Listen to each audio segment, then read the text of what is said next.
Hello again, and welcome back to my kitchen, especially you, Paula Dean, and you folks from Philadelphia cream cheese. You know, sometimes it's just wrong to mess with a classic, like a simple black dress or an elegant strand of pearls. But with food, now that's an entirely different story. And that's why I love reading these old cookbooks, to look for classic recipes that I can update with a twist of my own. That's exactly what I'm going to do today. I'm taking a classic steakhouse side dish, cream spinach, and I'm going to blend it with Philadelphia cream cheese that has just a hint of garlic, and then I'm going to stuff that mixture into tomato shells that I'll bake for about 15 minutes. It's simple, it's elegant, and it's sure to be a new classic in your kitchen like it is in mine. So if you're ready to get started, come along and I'll show you how. Okay, now the first thing that we're going to do is we're going to blanch our spinach. I have about a cup of rapidly boiling water here in my saucepan, which I'm going to liberally salt. And then I'm just going to add, this is about a pound of baby spinach here. You can buy this bagged in the store. It needs to be already washed, which they have now. It's very simple to do. And you'll see this is just going to cook up in no time whatsoever. I like to give it a little toss.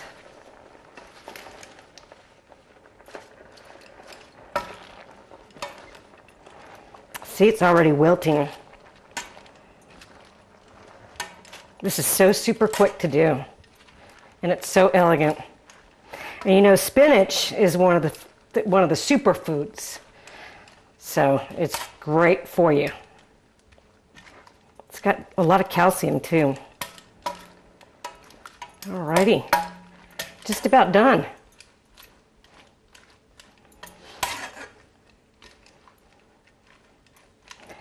Just toss it a few more times.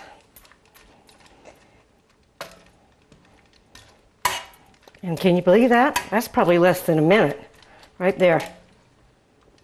And now all I'm going to do is take it over to my sink and drain it. And when it's cool enough to handle, I'll give it a rough chop. Okay, now we're going to make our cream cheese sauce. First, I'm going to start out with about a tablespoon of butter. We're using the same pan that we used to blanch the spinach in. Just turn the heat down just a tad. And we're also going to add about a tablespoon of olive oil. Melt that.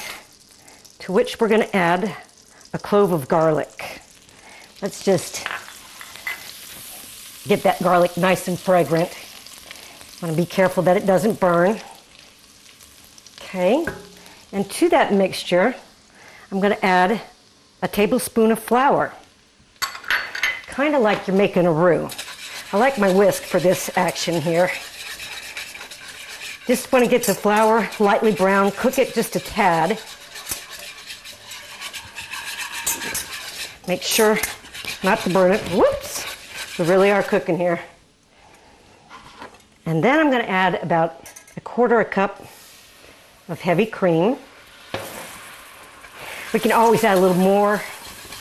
Now is the time I like to take it off the heat.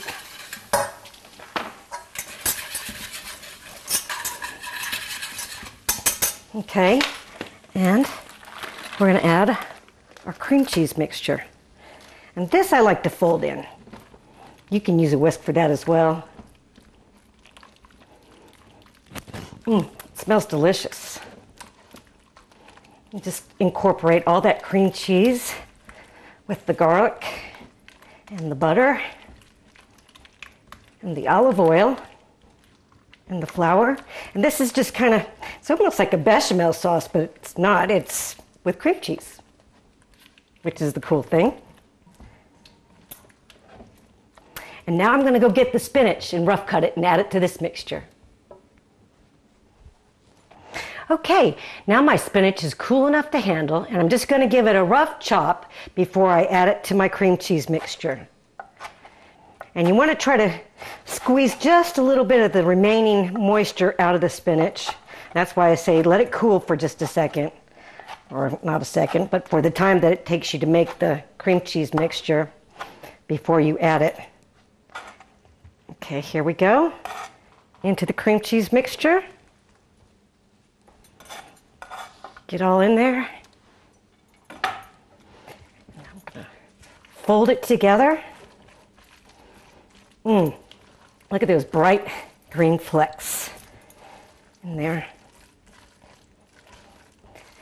And when we finish mixing it like this, we are going to season it up just a little bit more. Always season at every different layer. You can always add more. A little fresh ground black pepper. And one final mix. I'm just going to set that aside and get ready to make my tomato shells. Okay, now I've got my spinach mixture made, and now it's time to make the tomato shells. But before you do this, go ahead and get your oven preheated to 350 degrees, because this goes pretty quickly. Let me show you how. Just simply take a tomato, kind of cut the top quarter off. Then what I like to do is I like to use a grapefruit knife, and just take it around the edge of the tomato in the inside cavity, and simply scoop out the seeds and the flesh. And then you have this lovely little mixture, this lovely little receptacle for your spinach, cream spinach mixture. Just another pinch of salt to each one of these for a little extra seasoning. And now we're ready to stuff it. So we just come over here and get our spinach mixture. I kind of like to take an ice cream scoop and put it in like that.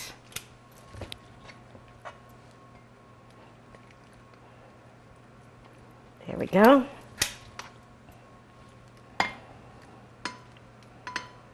Really simple.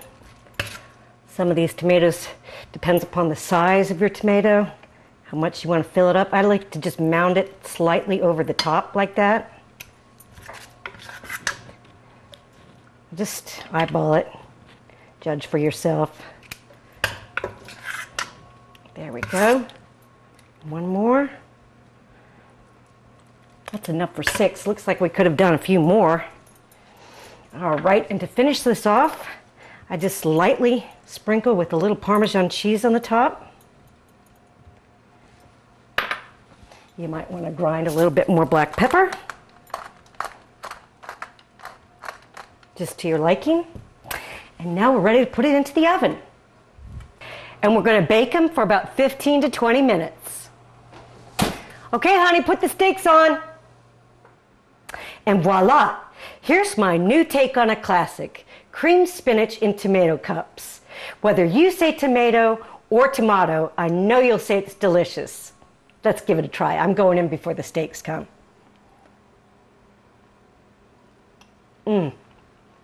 Absolutely delicious.